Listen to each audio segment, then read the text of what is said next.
roll into our second show today with our dear friend Philip Ittner, who's joining us, looking like, if I may, let me switch this around. I got a little housekeeping. I think I've got a. Don't tell him. What's this? Kurt Russell kind of the Thing vibe going on, don't you think? Yeah. I nailed it. And wait till people see it. Yeah, I'm just gonna sit here with my flame. Just gonna sit here with my flamethrower. That's right. Waiting to find out who the alien is. Yep. Oh, hold on. I gotta put you in the screen here real quick. There we go. It's in this guy. Here you go. Oh, there we go. And people will be. There you go. That is. Yeah, nailed it. I mean, arguably, you could view the movie The Thing in many ways could be an allegory for the Ruska Mir. For the war. Yeah, right. Well, for Russia and what it wants to do. It wants to infiltrate and then, accumulate, right? That's the purpose. Yep, and absorb and, parasitically live off the other. Yeah. Yeah, that's amazing. About right. That's about right. Yeah. Well, yeah. It's nuts here. Yeah. So, first of all, glad you're safe. Glad you're with us. Chat room agrees, and let me bring those guys in with you while we're talking a little bit. Let's see. The embed link is fine. Okay. But in this, we've been looking at this. Obviously the Epstein stuff has been breaking over here with the 3 million files that 3 million pages. I almost bought the same bullshit. That of course is one page out of 50 million pages of stuff that's in the files or in the, the evidence itself. And it's easy to release 3 million pages of almost anything in government and still get away with it, and selectively, right? Selectively picking stuff. This is a trick that the Russians have been great at for a long time. Let me see if I can open this up for you guys. Where you lie with the truth, you lie by omission, you release a detail that's true without the mitigatory and equally valuable details that points the person's ire or whatever in one direction. Like the Azov battalion 25 years ago is not the Azov battalion of today, but that because they were that a long time ago. It's like what Dinesh D'Souza does with the Democrats were the ones against ending slavery and the Republicans were the party of Lincoln who got rid of they switched places in the 60s over the civil rights movement, dickhead. The Dixiecrats became Republicans. The parties basically switched names and went on, ahead of time. The Democrats have been the party of the people that were against slavery, the abolitionist party ever since. It's so fucking stupid. But, this is a trick that the Russians have used for a long time to undermine governments, the Ukrainian government back in the day with Yanukovych and all that kind of stuff. No, they're experts at information warfare, and they have been for centuries. They're arguably one of the best. Right up there with the Brits, the Brits and the Russians, and we're no slouches either. But the Brits and the Russians are in a whole different world, and they've been like this for centuries. Especially, I point out the Russian thing about before we called it gaslighting, we used to call it a Potemkin village. The whole idea of a Potemkin village comes from when Potemkin, who was a lover, who was one of Catherine the Great's lovers, took her down to Crimea because she had just quote unquote conquered it, and put a whole bunch of facade buildings and dressed up people to shower her with praise and stuff like that. We used to say that for decades. I mean, that's when I was growing up, before we coined that gaslighting thing. And then you look to the Soviet era and the Cold War and all the information warfare they engaged in there. What they do is they try to manipulate the perception of reality. And what happened in the 90s, and I always find this interesting, and it's always a story that and we've discussed it in the past, but it's always a story I bring up, is that I saw the rise of Vladimir Putin in the 1990s. And one of Putin's most important members of his circle was a guy by the name of Mikhail Lesin. And Mikhail Lesin was the one who ultimately would create Russia Today, which at the beginning was actually a Russian channel. And then they tried to turn it into a Russian CNN or Fox or whatever you want to call it. So that's when they got onto satellite and cable. But Lesin's whole thing was you don't have to convince anybody of a truth. You have to make them disbelieve the reality they see.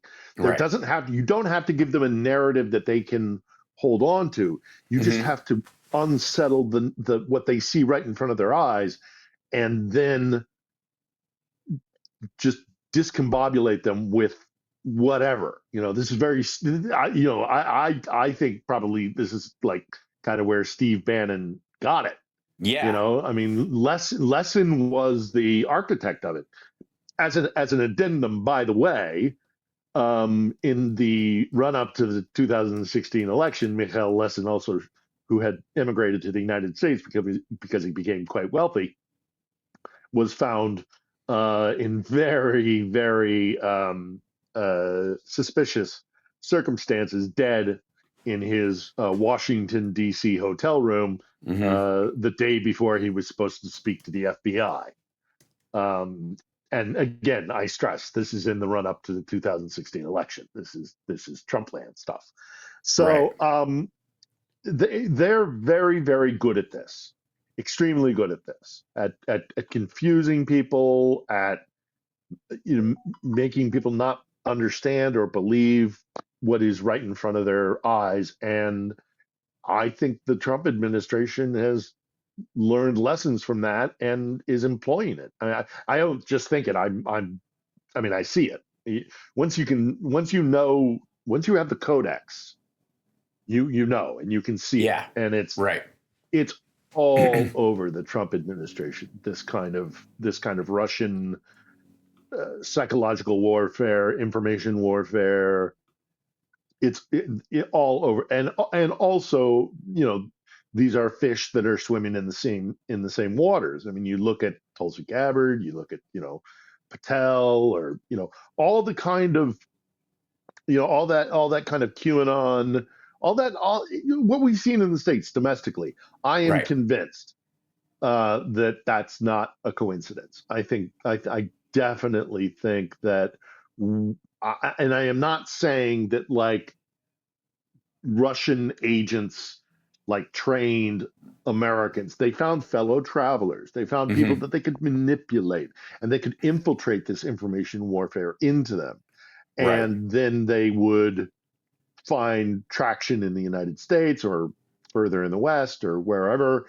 And it's been so devastatingly destabilizing to liberal democracies. I mean, if the KGB had 4chan, oh my God, in the 1960s, my God, how things would be different now.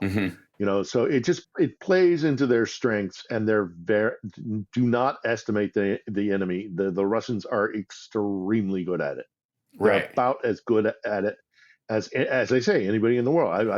I in terms of kind of information, not just warfare, but espionage, signal intelligence, whether it's human signal intelligence or, it's signals intelligence from other electronic sources and things like that. Few countries on the planet are as good as Russia.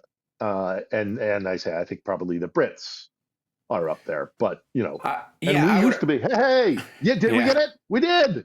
What? Power! Yay! Just got power. All right, excellent. Just got power. Nice. Power. Fantastic. Oh, great. Fantastic. It's going to take a minute or two to heat up, but I could turn on the lights, so it's not quite so. You're fine. I would be more concerned with you being able to put your your batteries on the chargers, so you fill them up. Oh well, yeah, I got my primary one on the charger, so I'll Okay. disconnect it from this one, connect it to the mains. Give me a moment, Yeah. and then No, do it. after we finish our chat, I'll start a load of laundry. Hey. What a luxury. Right. Anyhow, no, look,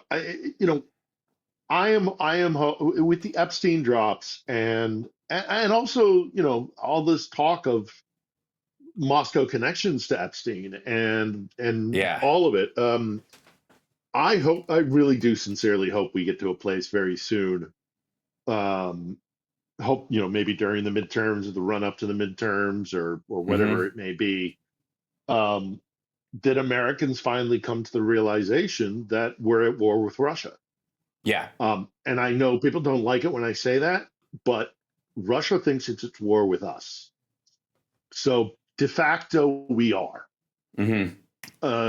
It's the reality of the situation is that the Russians see Ukraine as a proxy war. They see they want a resurgent Russian Empire. They see their primary enemy as the Anglo-Saxon world, and they see America as part of that sphere because there's the real like deep-seated hatred of England.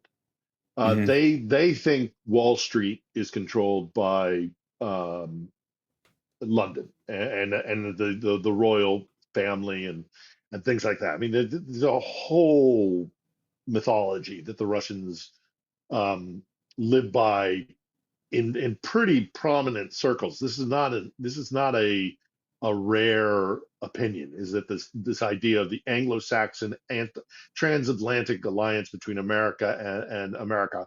I'm sorry, America and Britain, in which Britain is the senior member of the partnership. They really still see London and the royal family and the kind of the aristocracy and the rich fat cats in the class system in the UK as the ones pulling the strings, which always makes me chuckle.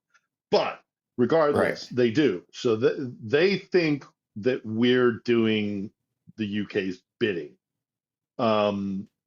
And Wow. Yeah. Like Candace Owens they thinks we're doing want to, Israel's bidding, and yeah, I personally think, yeah. judging from the Epstein files, that the White House has been captured by Big Toner, because the people who make toner are making money hand over fist as news organizations print this shit out. I have a theory that the Epstein files are actually a cartoon about a character named Blocky, and if you flip the pages, you can watch him fall down a flight of stairs.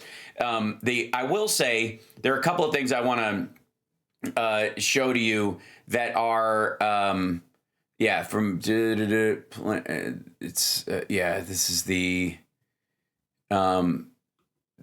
stuff between him and there are a bunch of things that came out in this.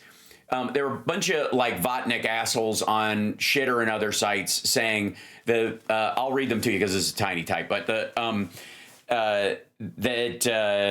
you know whose name isn't in the files? Vladimir Putin. We're like, okay, first of all, yeah, he is like over 1,000 times, and that Epstein was seeking to advise, had relationships with Lavrov and Medvedev, and he's meeting with this guy, Thorbjorn Jagland. Terje invited me to come to you in Paris on Thursday. Can you confirm it? It's the same procedure as last time, which is just fucking weird. Like, show your ID to get in the special club and walk down the stairs and wear a pink carnation, whatever the fuck they do to be part of this hidden little underground. That I can stay with you, promise not to make noise or ruin you. English is a third language. Coming directly from Moscow, meeting with Putin, Lavrov, and Medvedev. Like, this is part of the circle that they operated in, and the intelligence circle that he operated in as well. This is him talking to Peter Thiel.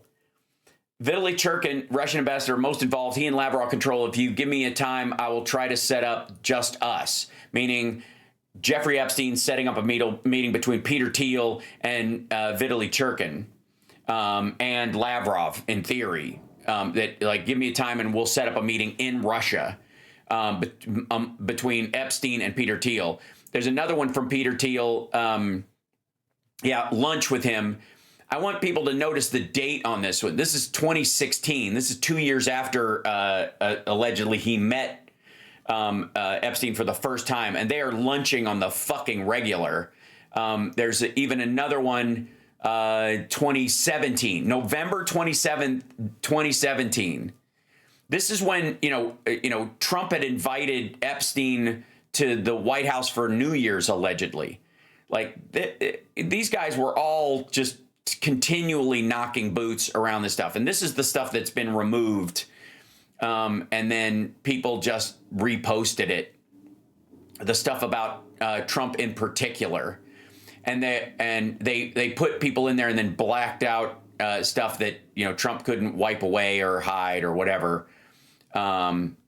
And they, as far as the victims and that kind of stuff, so that they can't be tracked down, I guess is the idea, and re-interviewed at this point. There's a ton of this, like who was involved, is completely removed, because of who they're accusing, because these are rich and powerful men. And then of course, this is this is Katie Johnson's stuff, but that's for later. But the point is, like, the Peter Thiel, Elon Musk, Putin thing, Musk speaks Russian, gets most of, if not all of his aluminum for Teslas from Russia specifically. That is his primary supplier. They have been, like fast friends and business associates for a very long time. And it's hard to know whether, like, who brought who closer. Because there's no question that while Epstein is by no means the genius he says he is manipulative and aware of imagery. And so that, in the same way, that is the talent scope that Russia operates in, the manipulation of language and culture, and build and also getting compromat and using it against, and finding fellow travelers and finding useful idiots. All of this stuff is connected. And people have made this big thing about, well, no, he was a Mossad agent. He was hanging out with, he had Ehud Barak, and had so many Israeli connections. What people need to realize is that that's not mutually exclusive. If you travel to Jerusalem or Tel Aviv today, you will hear as much Russian as you will hear Brooklyn English, because it used to be. And I covered Israel for many, many years. I traveled in and out of Israel, and when they first started going to Israel in the early aughts, late 90s, early aughts, you would either hear Hebrew or you would hear, as I say, I'm being slightly facetious when I say Brooklyn English, but you would hear New York English. You'd hear a New York accent English. That was just something you heard the conversations being held in. Or let's get more generous, American English. That's because there were so many American Jews that would split their time between Israel and America, or were raised in America and moved back to, they went and they did their time on a kibbutz and fell in love with Israel and came and lived, but they're, raised in American, speak with an American accent. As the aughts progressed, and as we saw more Russian immigrants coming in, you hear Russian. You hear Russian, that American English or Hebrew on the streets of Tel Aviv or Jerusalem. It started actually even further back in the 80s, when the USSR was in the middle of a collapse, was headed towards collapse, and they opened up a program where they let Russian Jews, Soviet Jews, emigrate to Russia, and then these people were called the refuseniks because Mm-hmm. they kept applying for application to move to Israel, and for very many years they were refused it. And then eventually Gorbachev gets in and he lets them out. That gets the toehold in Israel, and these became very, very wealthy men. And then even more so after the collapse of the Soviet Union, because they Mm-hmm. just start siphoning money off, and they're already living very nice lives on the Mediterranean. Right. So to say that like he has to be Mossad or the FSB or the GRU, it just betrays or reveals ignorance of modern day Israel. And also just spycraft on a global Yeah. stage. It's not. There's a lot of murky stuff, and there's a lot of connections that are Yes, especially more in the world about of spies, just like global the idea power. that the number of like Yeah, double agents and how stuff ran. I want to bring up something and yeah, kind yeah, of yeah, show yeah. everybody this part of it, because I think it's hard to grasp until you see just how prevalent it is. And this is a combination of stories from 2016, 2023, when a lot of Russian news was starting to make its way around.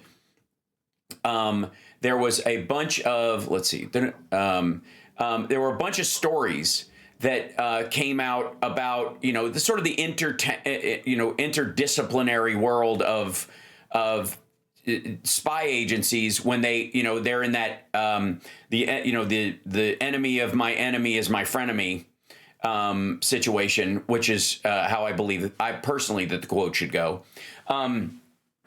But there's a lot of overlap in this shit that I think people jump past in an attempt to create kind of black and whites in a very gray world, especially when it comes to espionage, blackmail, control of people, that kind of stuff. So this is, let's see, Soviet infiltration of Israel spy agency Mossad is the most serious blow to Israeli intelligence since the 70s. U.S. intelligence also was breached as a result, U.S. sources revealed. Mossad has been penetrated by highly placed Soviet moles, and a full-scale internal counterintelligence investigation is underway, the intelligence source said. This is, I believe, in 2016. Mossad, the KGB, and the FSB, how deep and is the cooperation? So they work with each other. That's how you sneak some people in. That's how you ingratiate some people and get them to go, well, this is one of our, where we're compensating. And then that person gives you cues, and it helps your other person who's a real mole sneak into where they are and runs cover for them in these cooperation agreements, so that if there's something hinky about the Russian who's visiting, they can steer people away from it, is essentially. And that's what was happening in the U.S. too. And that's why Trump got all fucking pissed off when all the European countries were expelling 2 Russian diplomats during the whole, breach that was going on early on in his first term, and we punted 60 of them because they were all engaged in this shit. And Trump went, no, everybody else is kicking out 2, we should only kick out 2 because these are his fucking friends. He was the guy running cover for them. He was, and I think because he was a useful idiot, not because he understood how shit worked, but because Putin was like calling him and going, this is bullshit. We would never do this. I'm your buddy. And he's like, you're my buddy, right? The KGB and the FSB's primary focus was domestic counterintelligence and intelligence gathering. The FSB, as the successor agency, continues to focus on internal security and counterintelligence. Mossad is primarily that. They had limited cooperation, but the CIA and Mossad had the same kind of similar, limited cooperation. But the Russians used it as a way to punch a hole in and get control of the situation. And they had this guy, a high Israeli military expert, confesses to spying for Russia. Israel's done. This guy was a analyst for the Joint Chiefs equivalent in Israel, who was spying for the Russians. He was sitting in the Situation Room, their equivalent of the Situation Room, taking fucking notes and giving it to Russia. And so the idea that Epstein, again, is 100% Mossad or 100% Russian is a completely unnecessary, fabricated straw man limit on what the guy was doing. He clearly didn't give a shit which side of the bread the butter was on. He just wanted to be on that side, no matter who was involved. And it was a power issue. And he had something to offer all of these skeevy motherfuckers, whether it was helping the Scott Ritters of the world enjoy their trips to Russia or flying Ehud Barak to his fucking island. The whole point was being close to power. Yeah. And is anybody surprised that so many of these girls came from Warsaw Pact or Yes. directly from former Eastern Soviet, European, black Eastern countries, European, absolutely. former And they Soviet bloc bragged about countries? it. Yeah. Fucking Epstein's That broodmare. is absolutely. Yeah. Epstein's Yeah. quote girlfriend, the dentist who who was the last person to speak to him the night before he died, is from fucking Belarus. She's a Belarusian dentist who magically got her has no clients, but magically got her certification in the United States the same way Melania got a genius visa. Soviet records show a number of agents in high Israeli places, including lawmakers, military engineers, and a senior general. They were like, this is when in 91, all these things broke loose. This is what they'd had fed into there. And eventually they would weed out some of these folks. But this is about the time Epstein's laying down the groundwork, right, of what he's doing is all during this period.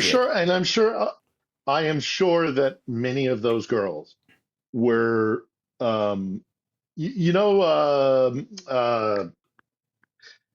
Widow, Yes. Scarlett Johansson's character Yeah. in the Marvel Cinematic Universe. Mhm. Well, they've created this kind of mythology of a Russian assassins school Yes. of all women, which is fantasy.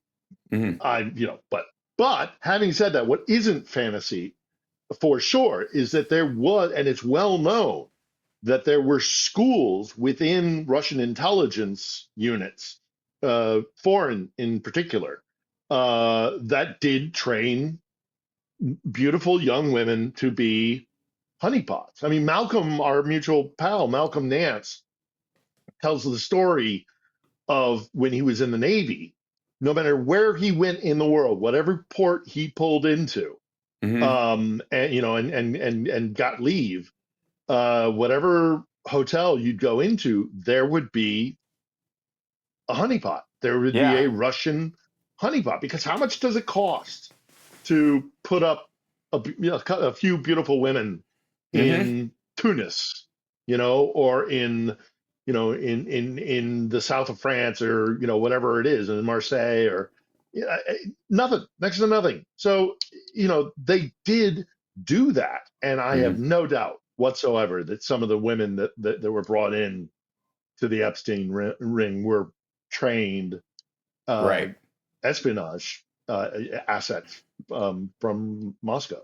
Of course, this is from United 24, but Jeffrey Epstein reportedly ran the Kremlin's largest honey trap and blackmail operation. This is this year. This is a journalist calculated the newly released documents in the Epstein case contain 1,056 references to Russia and Vladimir Putin and 9,629 references to Moscow. Citing intelligence sources, the British outlet reported on February 1st that Epstein's private social network and parties were instrumental in collecting compromising material on high-profile Western political and business figures. Now, specifically, Kash Patel lied under oath to John Kennedy, who's a fucking Louisiana senator, about saying there's no evidence. We have no evidence whatsoever at all that there was any blackmail of people. And just reading the stuff that they released, it's obviously true there is. Like, they bragged about it. The evidence is maybe they didn't have copies of that stuff, which gives more credence to the fact that Epstein's alive than he's dead, because the dead man switch didn't get triggered, or Ghislaine Maxwell is the dead man switch, and therefore, as long as they keep her alive and comfy, she won't push the button and release stuff, or if anything happens to her, that's how he did it, right? But he left a big trust of his money, a huge portion of his thing, to this Belarusian dentist woman who's allegedly either had his kid or they surrogated a kid through a 14-year-old, which is also in the files, which is fucking terrifying. But he goes, these sources claim that Epstein was used in a classic honey trap operation, a method where individuals are lured into intimate encounters with planted agents, with interactions secretly recorded for blackmail. This is her in Russia with Russian soldiers. Back in the day, that's Ghislaine Maxwell. That's them in Russia visiting, I believe. And then this is I mean, it's just... It's so, right in front of you. If it was a snake, it'd bit you. Yeah. You It's know, so it's just goddamn obvious, right? it's so obvious. And what frustrates me no end is that we just refuse to acknowledge it. Right. There is a, I don't know what it is. I I really think I don't. do. I don't know what it is about I think Americans I that think it's they just can't accept. I think it's Rebel Incorporated. I think the fact that we can talk shit about our own government in the United States is taken so for granted Mm, that we feel like not only do we like actively do it when it's almost uncalled for and get busy yelling about shit that doesn't matter, and and then so much so that nobody listens, by that we cry wolf so much that by the time somebody like Trump gets in, it just sounds like noise. But on top of that, I feel like we acquiesce to the rules that other countries have. If Russia doesn't talk about what's shitty in its country, we're not going to talk about what's shitty in its country. And if China doesn't do it, and if the Saudis don't do it, it's like culturally rude or something to bring up what's really fucked up in these countries. And so we avoid it. We're too busy shitting on our own doorstep, as an act of rebellion, taking for granted our ability to criticize the government, which is a valuable thing, so much so that we ignore criticism of real threats outside the government or that might be affecting the negative parts inside our government.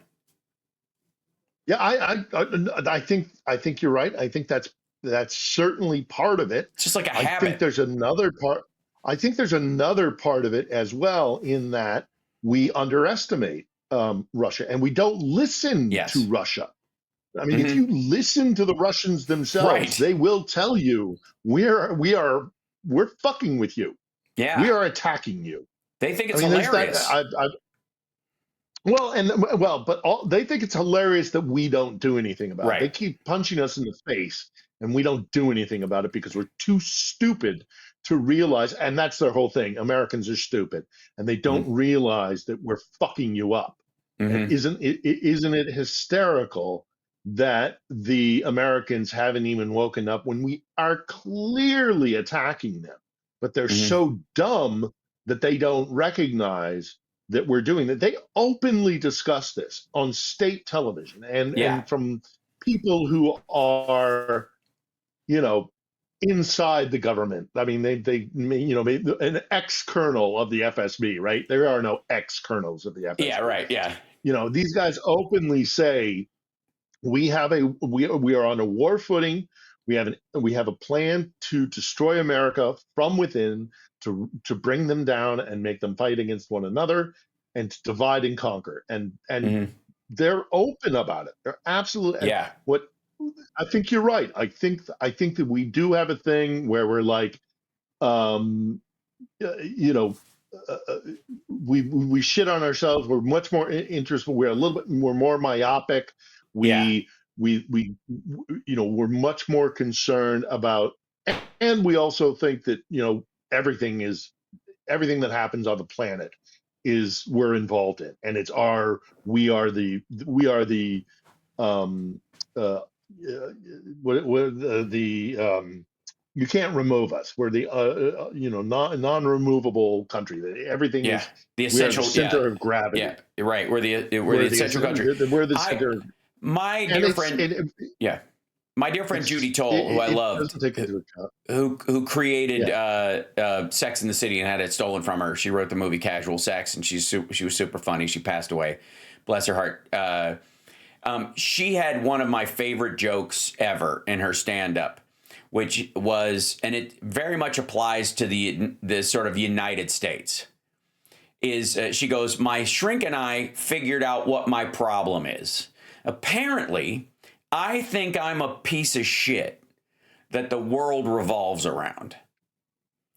And like the essence of that joke is largely, I mean, Tucker Carlson, fucking Rusty Trombone, Jimmy Dore, the TYT.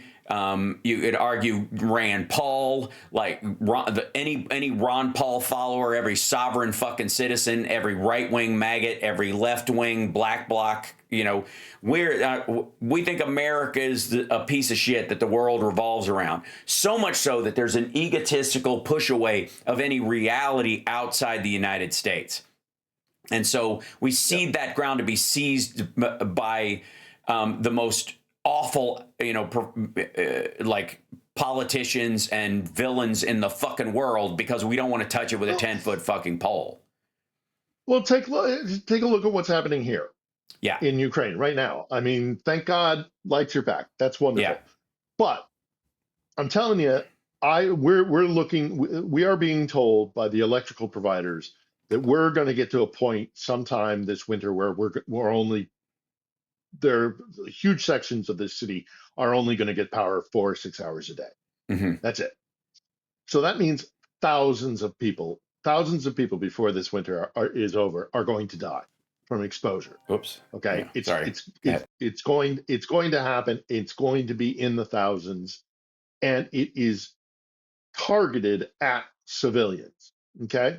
So the Russians are targeting civilians to remove heating, water, and electricity. I covered the US military for 15 years in conflict zone after conflict zone.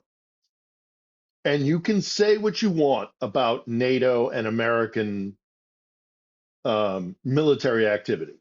I'm sorry, I can't hear you, Al. Can you hear me? I should be at this point, I guess, used to being attacked by the FSB and whatnot on my at this point, as are you. What in the last, besides the power issue, Russia seems to be sort of, I guess, doubling down so much on, like, the last thing we actually heard was that that Kushner and Witkoff met with Lavrov and Putin and whatever for 4 hours, and literally nothing came of it. It was a huge waste of time. It's nice to see your lights on in the background, though. That switch over really helps. Yeah, it's good. It was an enormous waste of time, even admitted to by the parties. And it seems to me that Russia is effectively just, I guess, sort of, it's echoey, I see. Okay. Is just dangling its own, I suppose, hold on, let me see if I can get this through here and try to figure out why there would be settings on this that would, I've got a noise gate on there, but I don't know why it would be echoey. We'll see. Might just be the room or something. So it's odd now. Who can say? Hold on. How do I sound now? Is this much better? That's good. Oh no, that's worse. I'm kidding. That was a singing voice thing. All right. So I guess the thing is, like, at this point, they just seem to be taunting the Trump administration. Like they're just using this as, almost like we got the real Epstein files. It's tough shit, dude. Yeah. Oh, they've got tons of compromise Right. on him, I'm sure. Yeah. Look, nobody has high hopes for these talks. Mm-hmm. They're being led around by their nose by the Russians. The Ukrainians are doing their best to. I have several friends here who are upset with the Zelensky government because they're like, he's playing a very dangerous game with Trump, and if Trump ever comes to the opinion that he is being manipulated by Zelensky, he's likely to turn on him. I don't hold that same opinion. I think it's the Russians who are making Agreed. Trump dance to their tune.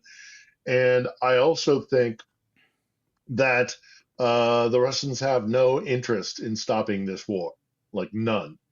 They want to break the Ukrainian people. They want to achieve their strategic goals of getting a friendly government in Kiev and regaining control of the North Shore of the Black Sea. Right. These are two things that I still contend they cannot do. But it appears the scuttlebutt is that there's this broad-reaching 20-point program, which contains ideas of like positioning NATO or international, maybe not NATO under a NATO banner, but international troops, and that there would be, British planes in the sky, and there would be, French soldiers on the border with, Belarus, and so if anything were to kick off again, it would be direct confrontation between the West and Russia. That's part of this kind of 20 point program. It is said that the Ukrainians have agreed to pretty much everything except for two, and that is, and again, this is not confirmed. This is just kind of like what people are talking about here, is that Putin and Russia want Ukraine to cede territory that they haven't even taken militarily out in the Donbass. Sure. Because they claim to have conducted a referendum in these areas, and because they had a referendum in one city in an oblast or a province or a state, they're called oblasts here. Yep. That it means that the entire oblast is willing to succumb to Moscow again. I mean, it's like, I've taken San Diego, so give me all of California. And the Ukrainians are just like, no, that's crazy talk. No, of course we're not going to do that. Not only is it crazy talk, because we're just going to give you land that you didn't take from us by force of arms, and we're just going to cede this to you. Not only is that just ridiculous in their mind, but secondly, it also subjugates how many millions or hundreds of thousands of Ukrainians will now live under Russian occupation. I mean, this is kind of like partition. In between Pakistan and India, where it was just there's going to be this mass migration if that's the case. And then thirdly, the territory that Russia is asking for or demanding, this area that hasn't been taken, is some of those fortified defenses that Ukraine has in the country. They've been building these defenses for 10 years. They have been, since Maidan, since 2014, they have been building defenses because they always knew the Russians were going to come. Right. So this is their strongest defensive line. It's a row of cities that kind of lead up towards the city of Kharkiv, but it also leads up to the kind of a point in Ukraine where it would be easy to cross over and get to Kiev, because the Dnipro River, which is the natural obstacle, actually runs through Kiev. So they could if they can get past this fortress line, they could make a run on Kiev quite easily, or I say quite easily, easier. And so that's crazy too. And then the other major issue is the Zaporizhzhia nuclear power plant, which is Europe's largest nuclear power plant. It supplies enormous amounts of electricity, not only to Ukraine, but it could be exported abroad. Who takes control of that? Right now the Russians are occupying it, but this is a huge issue for Kiev. There are those who say that at the end of the day, they're going to have to share it, and that some of that electricity will have to go east to support the occupied territories that will be absorbed into Russia. That's going to be a tricky thing to pull off. But apparently, those are the two main sticking points: the Zaporizhzhia power plant and ceding territory that Russia hasn't actually taken by military force. And those seem to be the sticking points. I don't think it's as easy as that. That is the commonly held opinion. I think there's a third reason, and I don't think it's Ukrainian. I don't think the problem is Ukraine. I think Russia wants to keep going. Putin has this massive mobilized force that, if they go home, are going to be traumatized, and they're going to go home to a country that is economically demolished, and there's no work for them. And suddenly all that money that they're getting will also disappear. So does he demobilize them? Does he keep them mobilized and claim they're some sort of peacekeeping force? I mean, who knows? But I don't think the Russians want to stop. I think the Russians still think that they can win, that they can break the Ukrainians, and that they can obtain those strategic goals I mentioned. And Right. they're wrong. They're wrong, but Putin is in a catch-22. He can't keep going and he can't stop.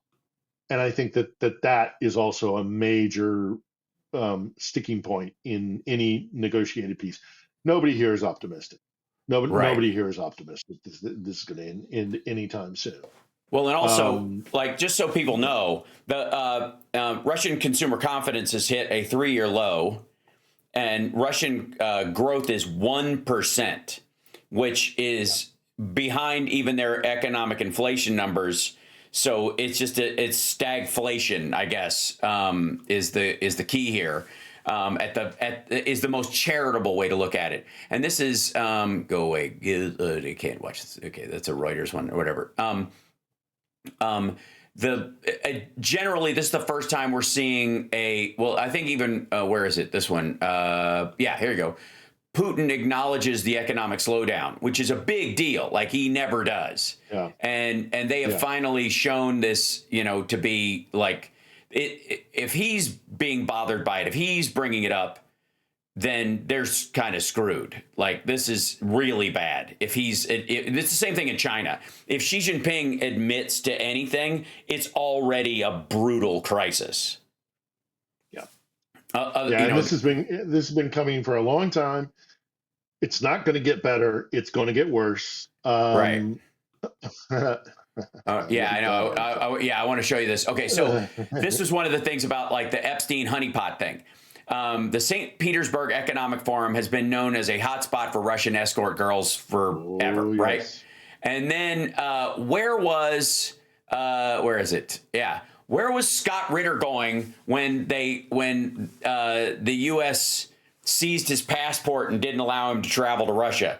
He was going to the St. Peter's Economic Forum, Institute Economic Forum. And by the way, yet another convicted, I would say twice convicted pedophile. He had the first one expunged because he went without another offense for a period of time inside the country. Let's be honest.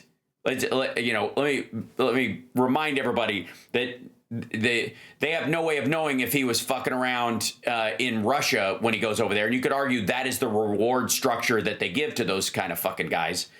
So, I can't do this over here. I'll go back to Russia and go to the SPIEF, and they'll throw me a solid for basically carrying water for the Russians going forward. But this is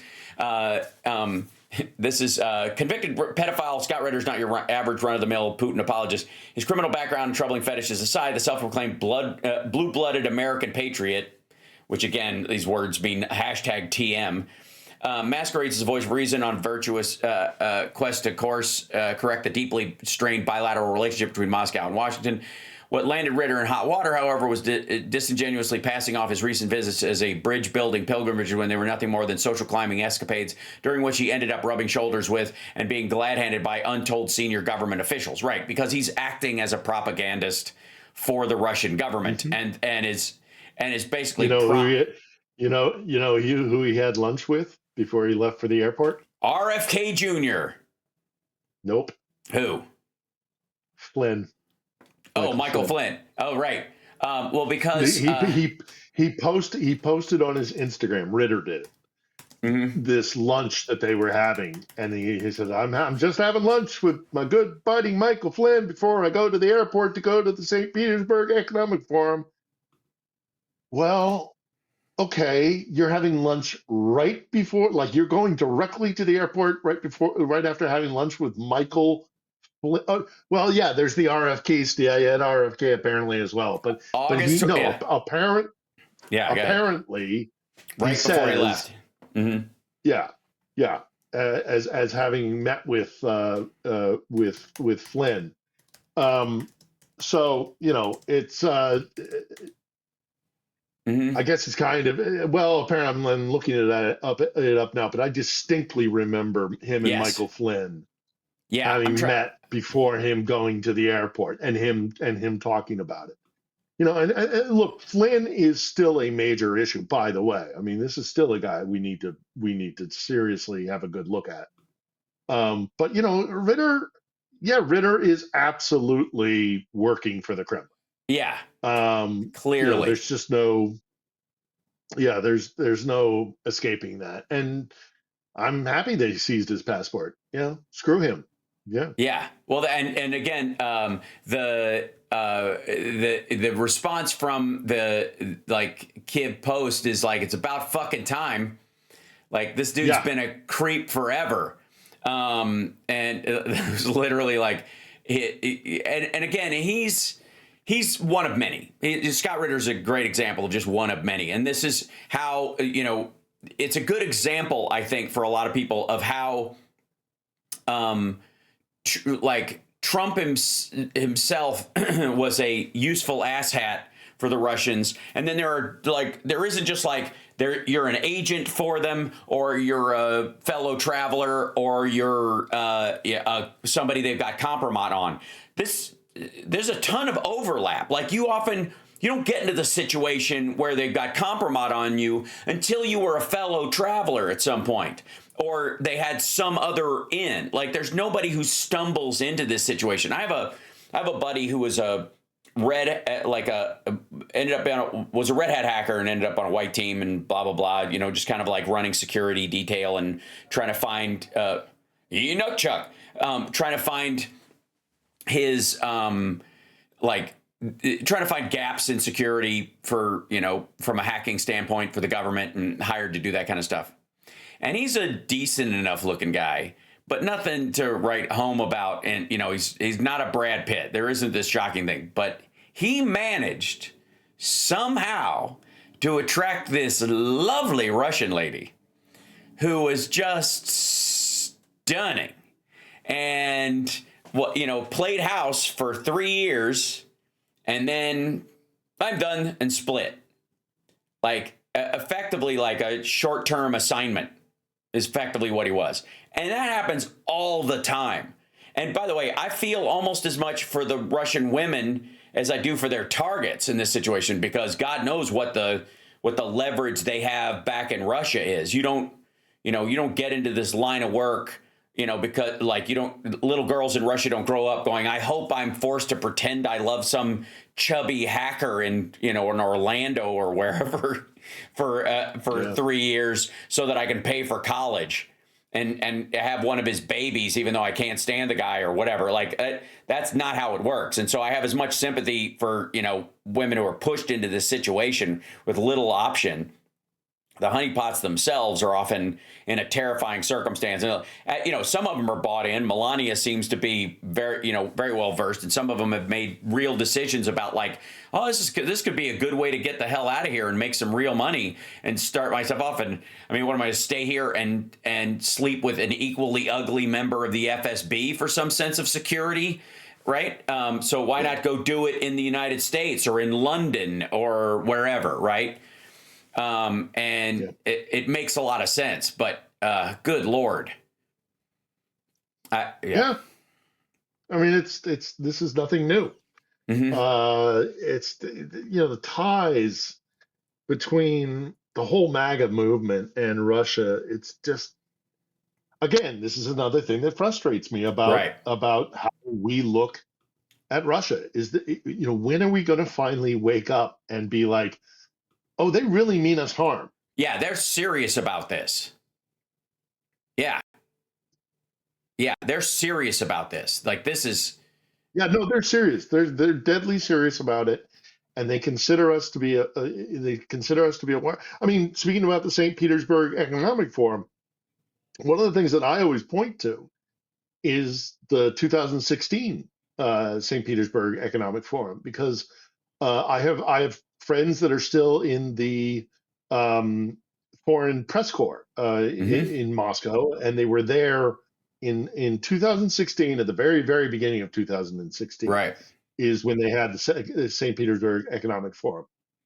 And my friends that are in the press pool tell the story of, they were in the bullpen, the press area, right, filing stories, and it's a workspace and all that.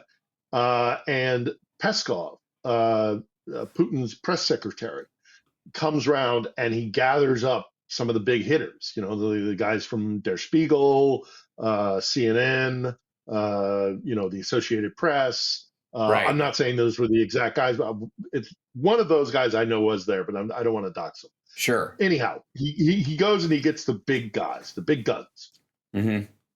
takes him down to a little conference room in the venue basement. And who is sitting on the other side of the table but none other than Vladimir Putin? And so, of course, everybody sits down, they pull out their cameras, they pull out their recording devices, print guys are, recording it, and video guys, and it's there. If you hunt for this, you can still find it. It's a little bit buried, but it's still there. You can find it. And Mm-hmm. Putin leans across the table and he says, I don't know what else I can do to tell you, to convince you people that you need to go back to your capitals and tell them that unless they stop putting anti-ballistic missile systems in Eastern Europe and unless NATO stops expanding, I'm going to attack you. Mm-hmm. He says it. He Right. says literally, I will be forced to respond. He kind of flowers up the language a little bit, but if you know Putin, you know what Mm-hmm. he's saying, and he's saying, I'm going to attack you guys. You Right. need to stop. You need to tell your people, tell your leaders to stop doing these things that Russia doesn't like, or I am going to attack you.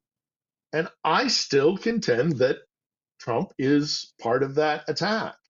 I think the whole MAGA movement, I think the QAnon stuff, I think the information warfare, I think Right. all the infiltration by honeypots into the faith breakfast or the NRA or any number of when I say the Russians have had a program of Mm-hmm. infiltrating our body politic for a very, very long time, and by that I don't just mean politics. I don't mean our politicians, although they're involved too. Tulsi Gabbard, Sure. say no more. Michael Flynn, say no more. But it also means that they're inside our cultural institutions. They're inside our academic institution. They're most likely inside a lot of our critical infrastructure or our corporate infrastructure. Important, Sure. strategically important corporate structure. They have, because they know they can never beat us when they go toe to toe with Yeah. us. They can't win. So what they do is that they destabilize. They divide and conquer, and they've been doing it a long time.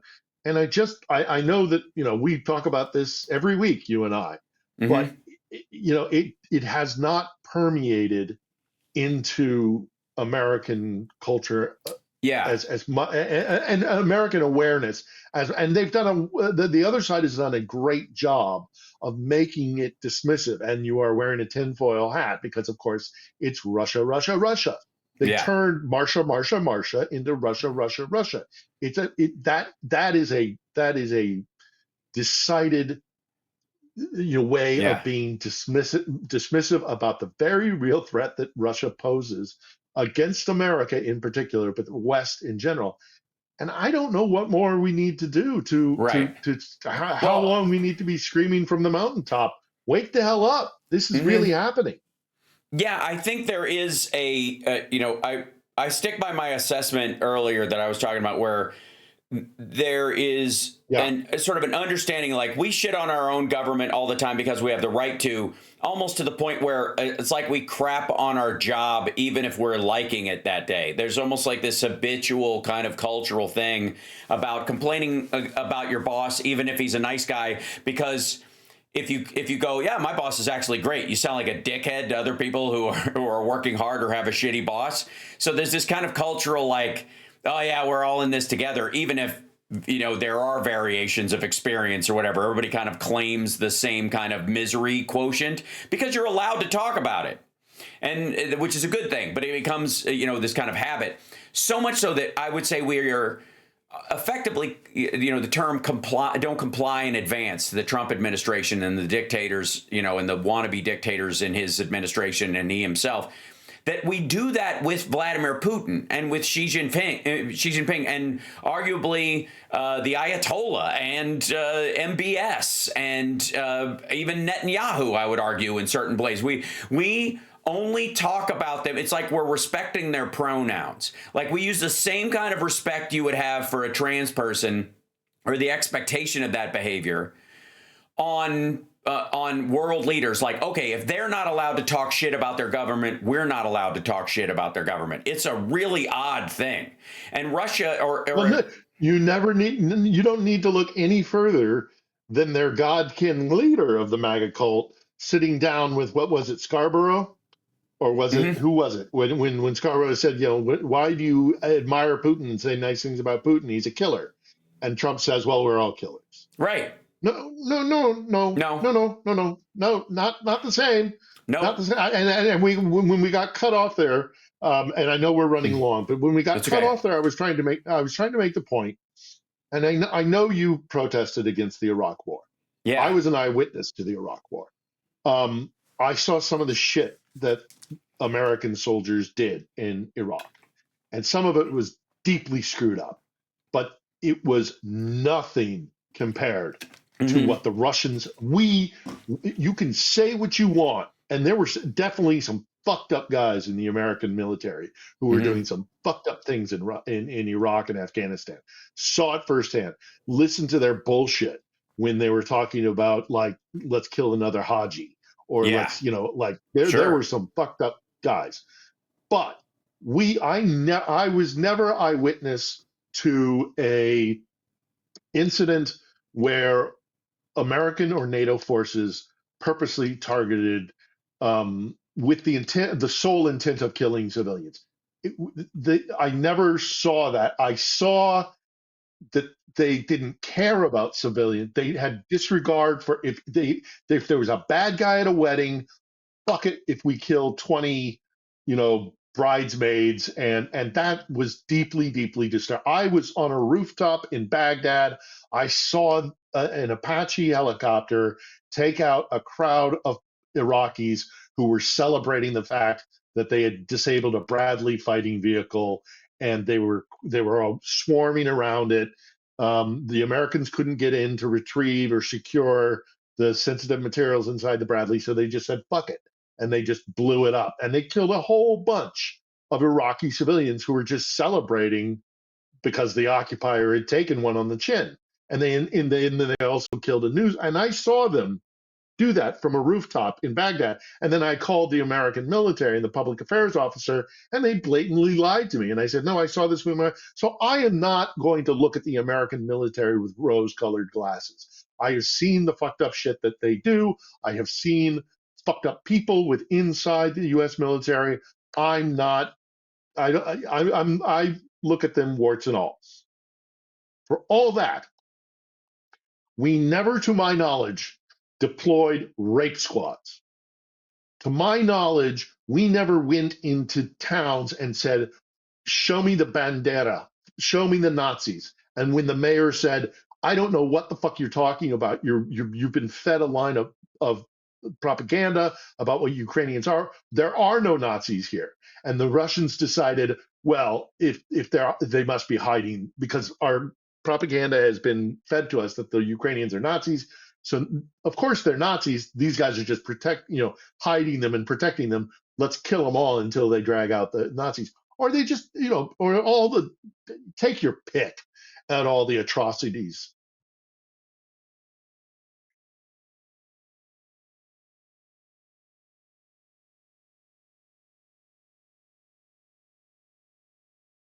Oh, and I got one more thing I got to say too.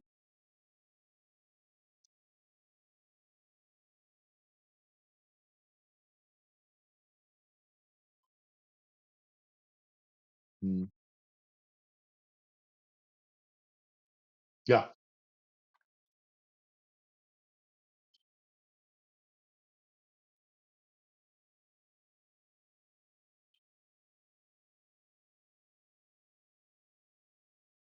yeah. I got, yeah,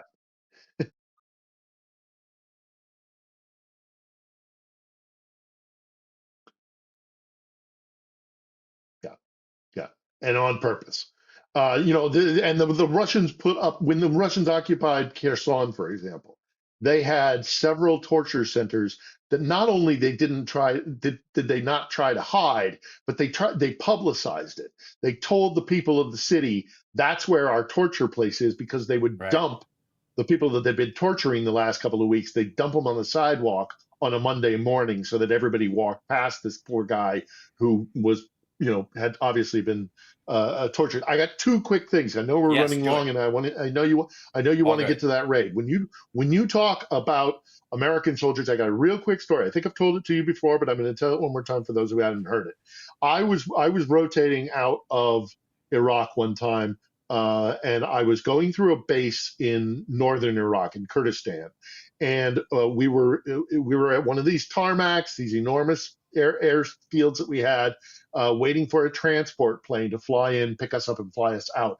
And these places were dotted all around. Anywhere you find the American military, they have these kind of layover stations where there's Right. cookies and there's coffee, and there's a big screen TV, and they watch sports or Fox News, or if they've got a movie, they put it on. And I was watching one time when I was rotating out through Kurdistan.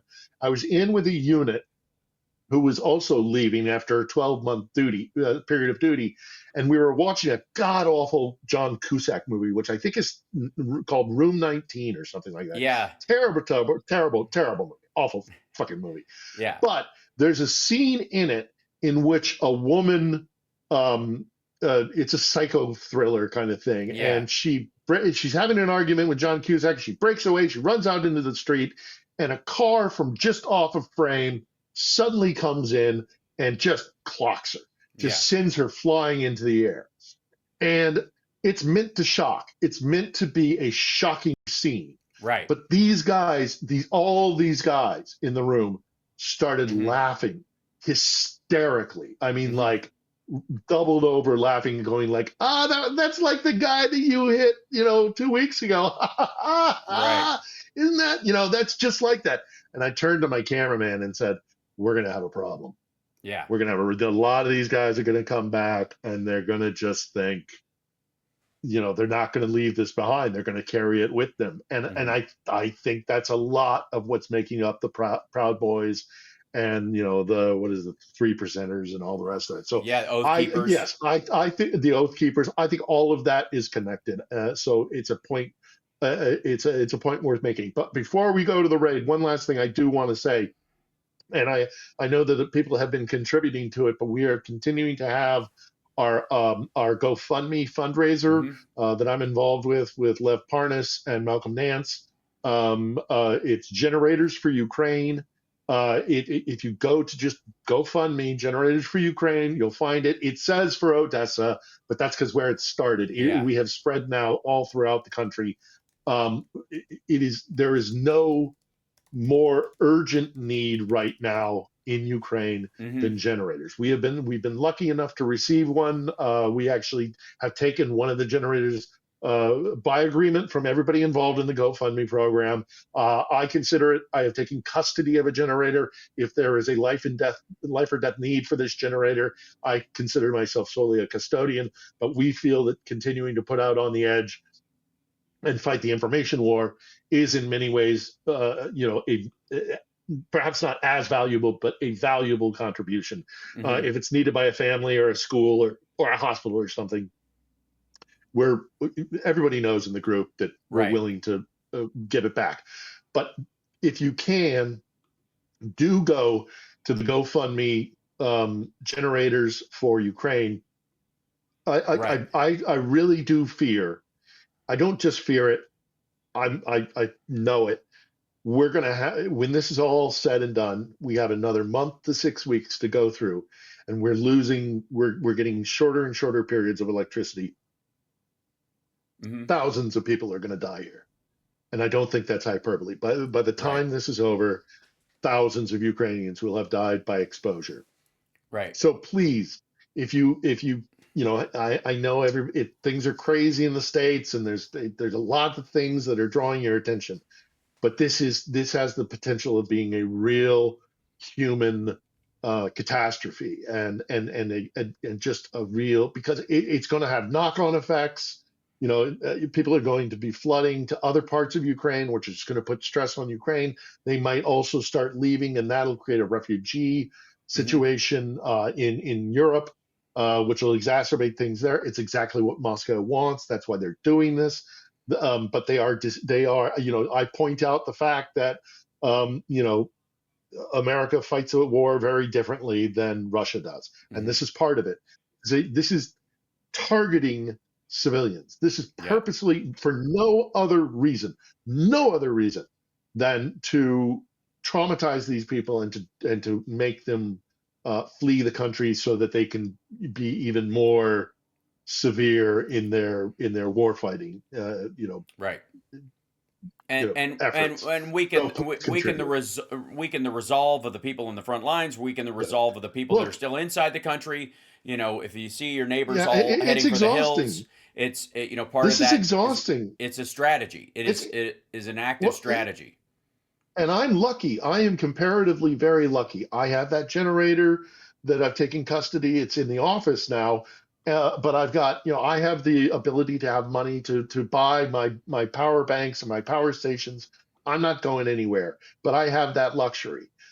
There are so many Ukrainians that can't bear this, and they're going to have to, and that's the reason. And they are targeting these civilians for that reason. These are war crimes because there is no military objective. The only objective is to make these people suffer so that they leave, so that they can be, more destructive than they already are.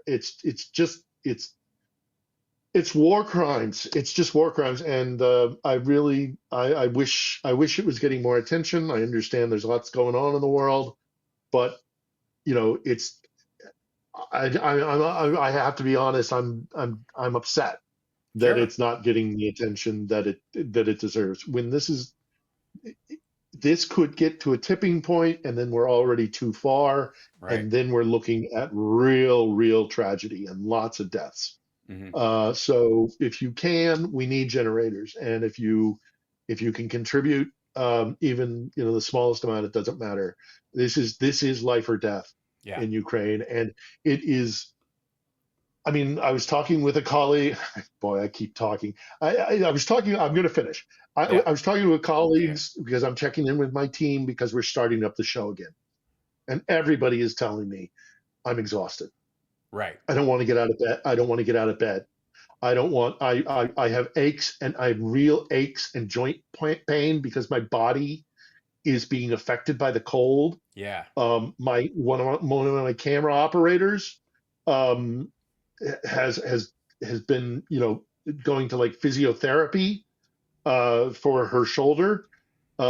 It affects your body. The cold affects your body in so many different ways, and it's shut down the city. And I'm one of them. There are days where I don't feel like getting out of bed. Not only because it's so cold and it's you have to stay under blankets and stuff, but because it's exhausting. It's emotionally, physically, psychologically, totally exhausting. And I sympathize with the people who have it even worse than me. So this is a call. We got to do something about this. And if you can help, please do.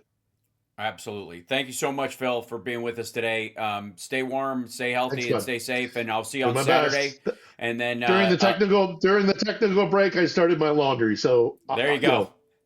Excellent. All right. Glad my technical issues could provide you a touch of comfort. All right. Clean undies. Absolutely. Right. There you go. Thanks, brother. Okay, there he goes, ladies and gentlemen. Phil himself. Whoops. Hold on one second. Let's go back to here. There we go. Back to me. And I will see you guys later on this afternoon. Take care of yourselves and take care of somebody else. Soft and slow,